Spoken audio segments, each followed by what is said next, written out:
A bold and battle-ready focus formula that takes no prisoners and shows no mercy.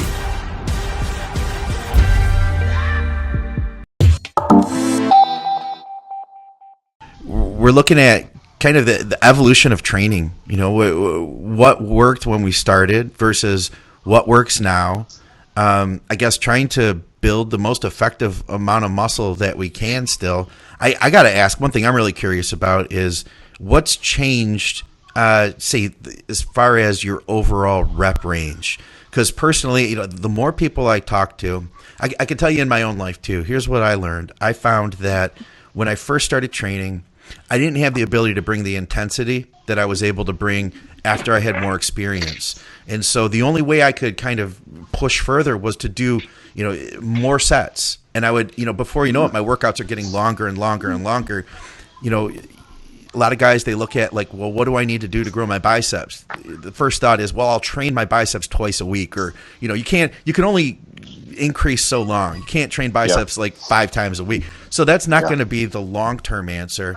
What I found for me that's worked has been that higher intensity, but then I do actually less volume than I ever have in my life. And I feel like for me, that's become more effective. I'm really curious to hear from both of you guys, you know, what has evolved as far as your volume goes, as far as your intensity goes, and what's helping you to grow the most amount of muscle now? For me, I think that the biggest change is way less volume. I'm actually in the gym way less. Obviously, I'm not trying to put on as much muscle as I was when I was bodybuilding, but I can still put on some good tissue, just letting my body recover. I think recovery has been the biggest thing for me that I've paid attention to. You know, it's not like, you know, when I started, you know, when we all started, we could go in there and we could train every single day of the week. Yeah. You know, we'd eat, we'd recover, we'd be right back in the gym. I mean, I could hit chest every other day if I wanted to. You know, if I wanted something to grow, I'd hit it every other day, or I'd throw in little parts here with other body parts. You know, big muscle group, small muscle group. Now it's you know, obviously I can't handle that now. If I trained 7 days a week, I'd be a wreck. I don't even think I'd be able to get out of bed. So, you know, I'm training 4 days a week now, sometimes 5 if I feel good. But now it's more, you know, like I said, it's more based on how I'm feeling. If I feel really good, I'll train 5 days a week, sometimes 6. If I'm feeling the effects of training, I'm not recovering the way I want to, I'll train 3 days a week if I have to, 4 days a week, you know. And I'm noticing that the less volume I add in, the better I'm recovering, the more I'm responding, you know. So for me, it's just let my body heal and recover. So my rep ranges are still pretty much the same as it's always been. You know, I'll go as low as 6 on some things and as high as 12 on some things. I'm always still within that range. Time wise, you know, I'm trying to get in and out of the gym as quick as possible now, so I can get home and recover, you know. So I don't want to spend, you know, an hour and a half, 2 hours in the gym just annihilating my body, because that's going to take me 3-4 days to even recover from that, you know. So like if we looked at, like, say a back workout for you, how many exercises would be in that workout nowadays? 4 or 5. Okay. And then how many 6, sets? You know, I usually try to do 4 sets per body part. Okay. Depending on what it is. And I also do like a feel training style. Like I'm just feeling everything out as I'm training, you know. Now, obviously my warm-ups are the majority of my workout. You know, I'm spending 20-30 minutes warming up everything, you know, warming up my arms, my shoulders, stuff like that. But I'm kind of going by how I feel. If I jump into something and I'm like, okay, I'm strong today, I'm feeling good, my joints are feeling good, I'll push it, you know, I'll push it pretty hard. But if I get into something and I'm just feeling a little bit off, if my low back's a little sore, my shoulders are kind of cramping, I'll back off. You know, I'll still push as much as I can, but I know, you know, I'm a lot smarter now as I used to be back then, that I know when to back off. Back then, if something hurt, I didn't give a shit. I just kept pushing through it. You know, oh, my shoulder's bothering me, whatever, keep pushing. I had so much tissue on my shoulders, it didn't matter. You know, I probably could have destroyed my shoulder. I mean, I'm feeling them now, but you know, back then you have so much tissue, you don't feel anything. You know, you get a little bit of sore, whatever. You know. So, how about you, Andrew? I would actually agree with Russ in the sense, you know, for me, I think I train, you know, base about 5 days a week, but I have no problem saying I'm not going to the gym today if my body's not feeling it. You know, just sticking to 4 or even 3 days. And then also if I feel great, let's go in and let's do a little touch-up workout and we'll add a 6th session in, you know. In terms of volume, I would actually agree with you, Scott, in that, you know, volume has come down in a sense where I like to think that I'm doing 1, maybe 2 working sets per body part. Okay. Or per exercise. Sorry. Per Yeah. exercise. Okay. So, like,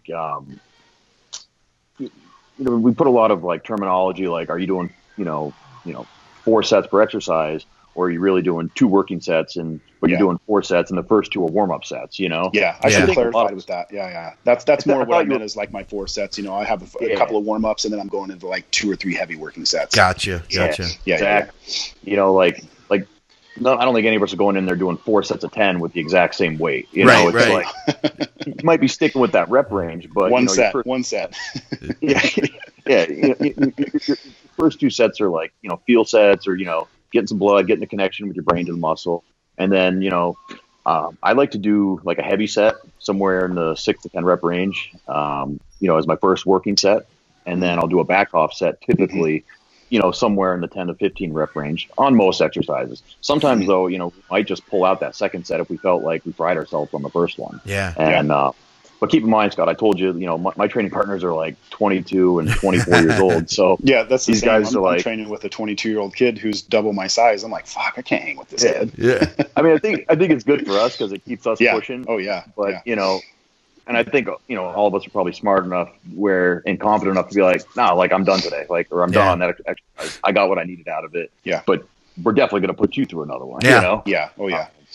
I remember back to like some of my earlier workouts when I used to go and work out with John Meadows, and like, we would do like, a really hard, crazy, drop set with partials and holds or whatever, and I'd be like, oh, thank God we're done that, He'd be like, oh no, you got another one. Like I know, you got another one in you. And I'm like, sure, but yeah, no, I think generally I agree, similar volume, not being afraid to say, what, I'm only going to train 3 or 4 days this week, but generally about 5 days, and usually, 2 working sets per exercise and 4 to 5 exercises. Okay. And so how long are you in the gym then for an or workout like that? Probably like an hour and a half most days. Hour and a half. Warm ups and, maybe, adding calves in, because I do train calves pretty frequently. I find calves train really well, or respond really well to high volume training. So I train them almost every day. But yeah, about an hour and a half or so. Did you pick that up from John, the high frequency calves? Because he was telling me he trains calves every day he can. Yeah, I had like twigs before I hooked up with him a couple years back, and he's like, start training them every day, And I took it even a little further, where like now I'll do I'll try to rotate. I might do like, something in the 12 rep range. And then next day it might be like sets of 6 with like a 5-second hold in the negative for the stretch. And the next day it might be just 1 set of 100 reps, only stopping when you hit failure for 10 seconds and then jumping back on again. Yeah. And, I bring some of the young guys, I'm like, all right, we're going to do 1 set of 100 reps. They're like, that's it. That's easy. But they get like their second or third round of it where they're like, they're only on rep 37. They're like, shit, this is like the hardest set I've ever done, Yeah. But yeah, definitely the high volume calf training came from John. Absolutely. Do you guys feel like, I feel like at this point, anybody who's really into this is probably a little bit older, like we are. And one of the questions that everybody's going to have is, can you grow a substantial amount of muscle, say, in your late 30s, in your 40s? Is that something that we could still shoot for? Yeah. There's just a lot of factors that are going to play into that. Obviously genetics. Do you have the genetics to put on tissue at that age? We're not all Dexter Jacksons. I mean, that guy's fucking insane. Yeah.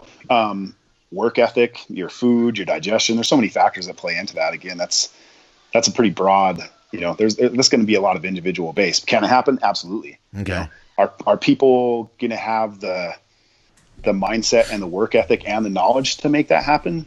I'd say that's like 50-50, because I mean, how many people do we see in the gym that have been going to the gym for so long, and they just always look the same. They might look good, but they just always look the same, and those are, I find those are generally the guys that they're so stubborn and they're set on their ways of doing things. Well, I've been doing this for 15 years. This is what I'm going to keep doing.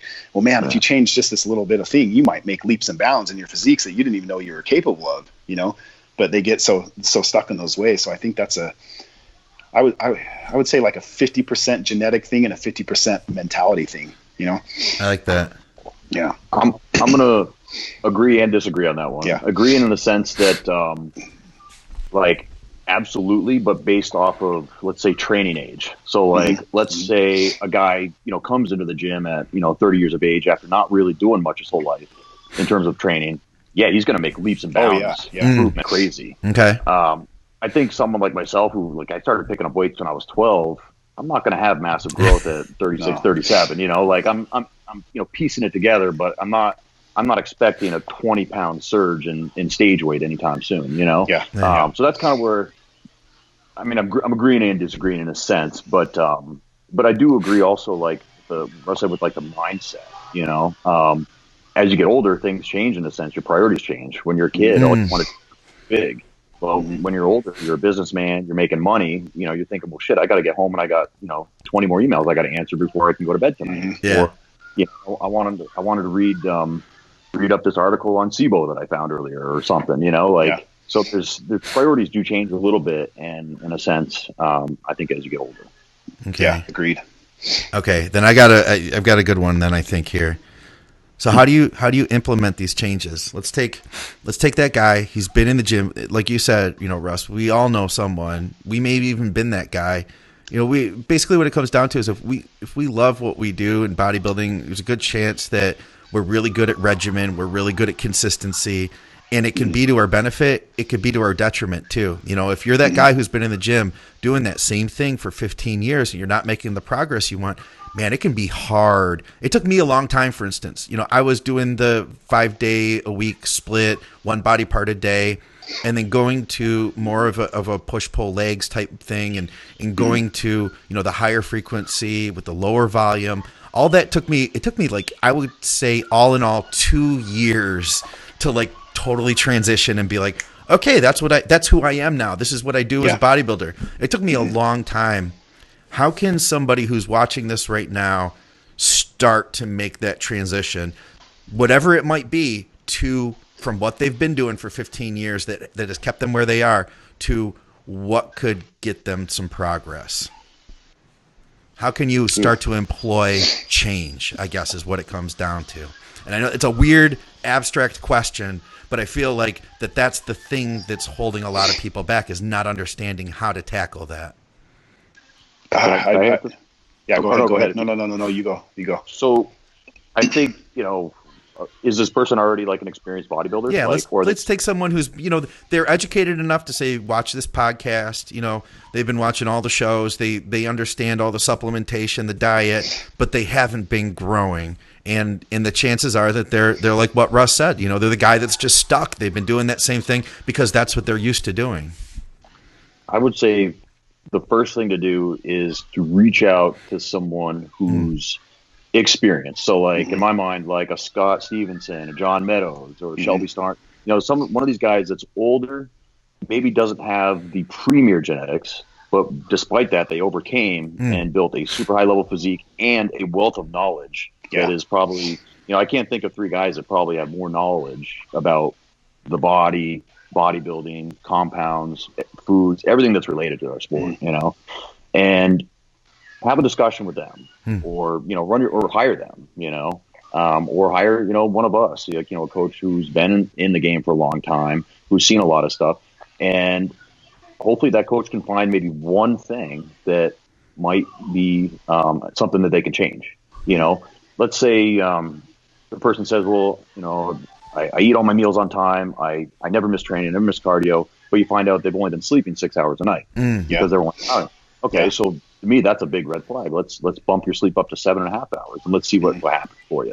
Or maybe they're like, well, I train 6 days a week. It's like, let's cut you down to 4 days and let's see how you do with more recovery time. So I think just having like an outside view looking in to say, okay, what variable can we change that isn't going to disrupt your progress, but it can actually make your progress better, And then the other thing I'm thinking is like, what's the best training program? Well, probably always the one you're not doing right now, right? Because then it's the stimulus, So if you've been doing, 3 sets of 10 on every exercise for your whole life, okay, well, let's change something up there, or let's change your training split completely. Like Scott, you said, you used to do more of a bro split and then you started doing more of a push-pull legs, that kind of thing, look at what their program is and see, is there something we can change in the training style? Maybe even ask them to videotape some of their sets. Are they really pushing it to the max on, sets that really count?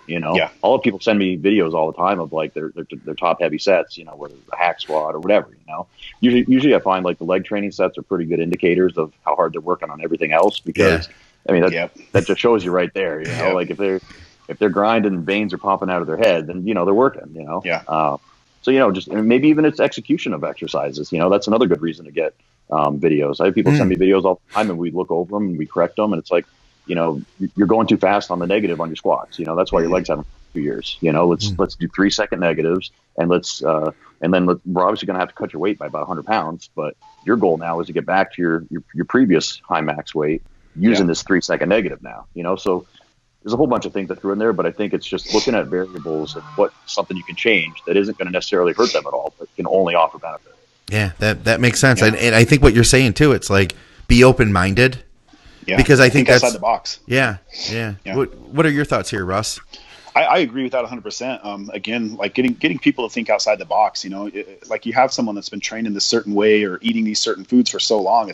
It's really sometimes what I find with someone is it's just one simple change. Sleep, sleep is a big thing. Recovery, their training split, just one simple little thing can catapult someone into a whole new level.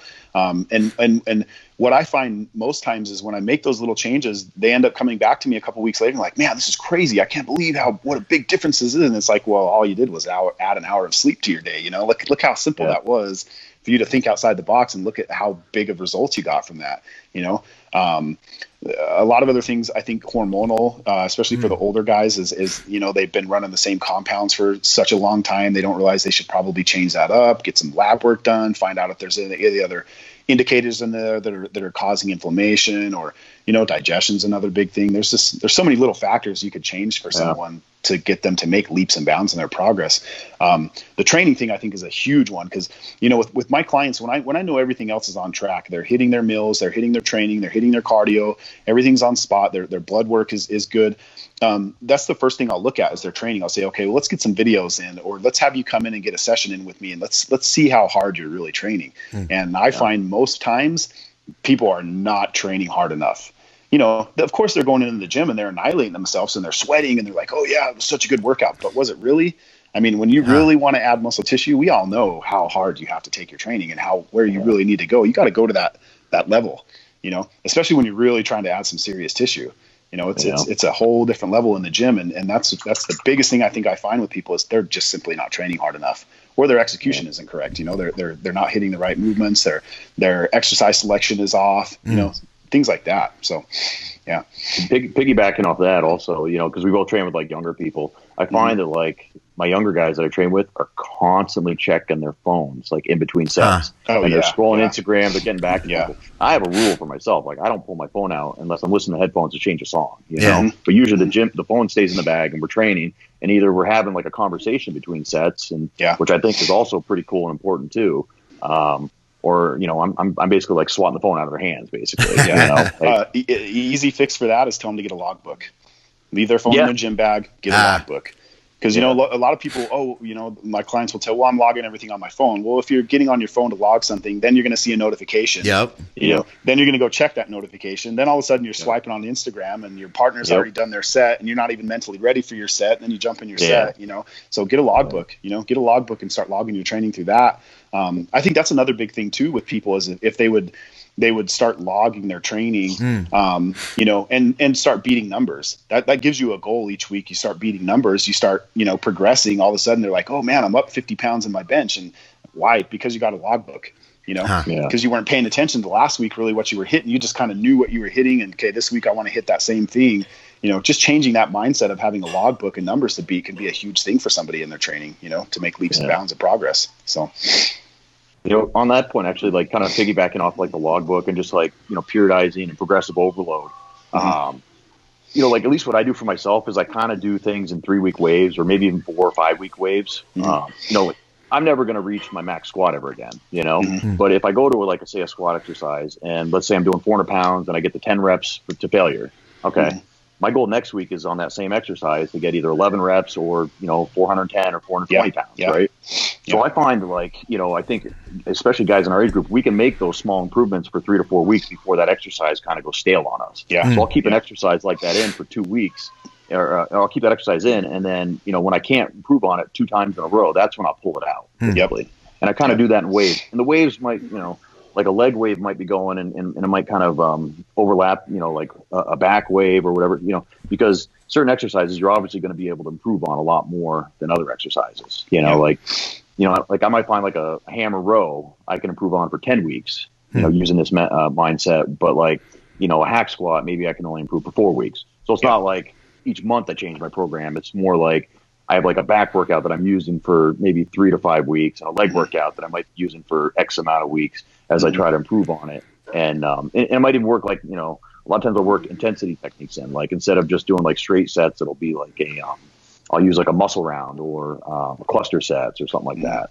Like you're trying to hit like a new total rep max on a cluster set for like a hack squat or something like that. And as long as I'm improving on that, I'm going to keep that exercise in. It makes no sense to pull that exercise out.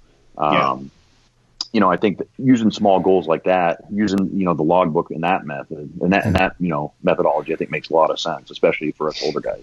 Yeah. So it sounds like another thing. Go ahead. I was just going to say, it sounds like, don't forget your thought, because I want to hear it. What I keep hearing is just like pay more attention to what you're doing. That's what I keep hearing from both of you guys right now. Yeah. Another thing too is you remember when we started, I used to have this mentality. So I don't know if a lot of the guys had this, but when I was younger and I started bodybuilding, I had this mentality that I would never touch anything besides a 45-pound plate.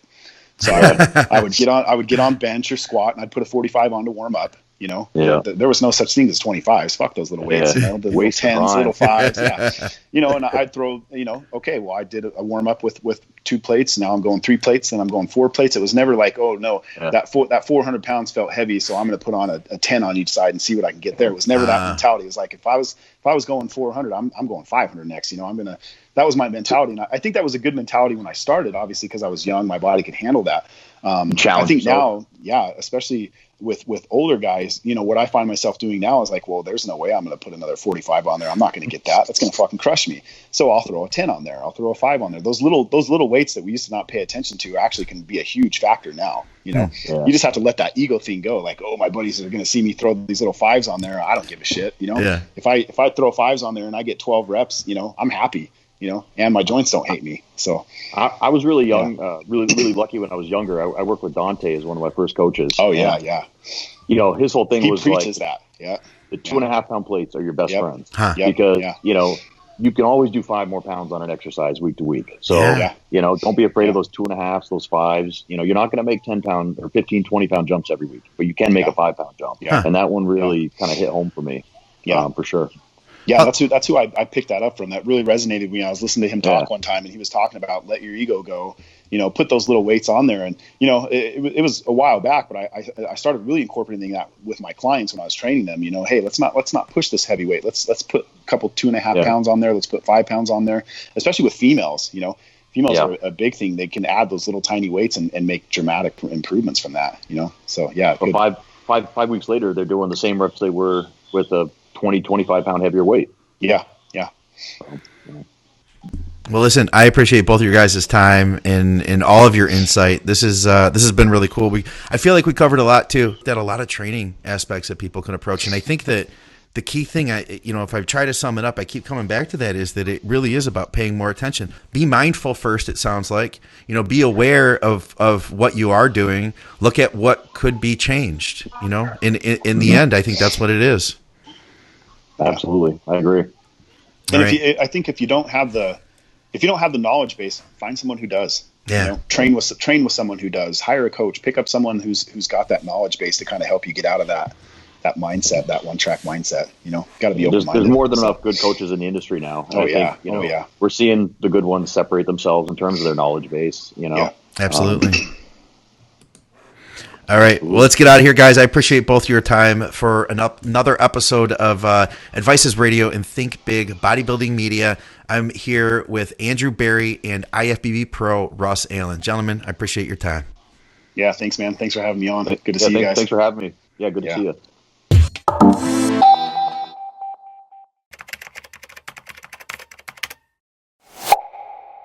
A bold and battle-ready focus formula that takes no prisoners and shows no mercy.